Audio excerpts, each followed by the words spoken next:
And speaking of which, Ed Force One now a 747 instead of the 757. Well, first of all, what would the capacity difference be? Are you able to do a lot more with the 747? Yeah, I mean, effectively there are two things driving it.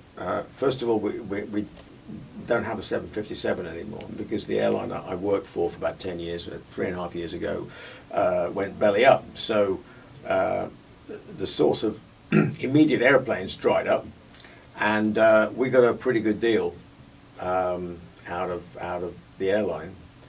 And I thought, well, you know, if we go to anybody else, it's going to be rape and pillage, and they'll be charging us, you know, an arm and a leg for digging an airplane out. But fast forward to us having this simulator training centre, and we've got the Cardiff Aviation and all the other bits and bobs that we've got going in Cardiff. And one of the clients of our simulator centre is a company called Air Atlanta, and they're an Icelandic company, and they have I forget how many, but sort of 17 or 18 747s. Most of them cargo, and most of them out in the Middle East and Far East, flying for other carriers.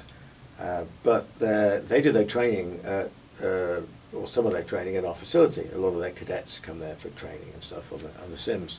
And so I was having a coffee with their director of flight operations, and I said, hey, you don't happen to have a spare airplane kind of sitting around, do you? And he went, you know, we do. And I went, it wouldn't happen to be in just regular passenger configuration. He said, yeah, it is, yeah. I said, what colour is it? He said, oh, it's just white. I went, yeah.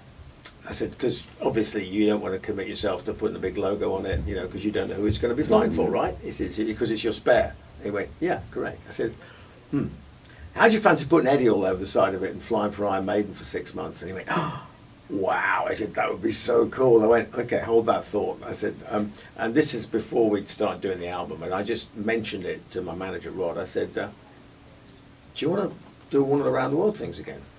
And he went, oh, yeah. He said, they work really well. He said, but where do we get the airplane from? I said, 747? He went, oh man. He said, oh, that'd be so cool. So the Queen of the Skies. I said, and we don't have to stop for gas anymore.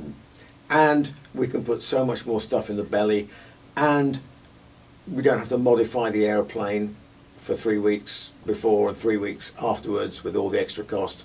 Yeah, I know it's got 2 extra engines, and yeah, I know it burns more gas, but actually the amount of gas it burns versus the downtime at both ends ends up being about the same. Okay. But you can carry more flex, more everything, and let's face it, it's a 747.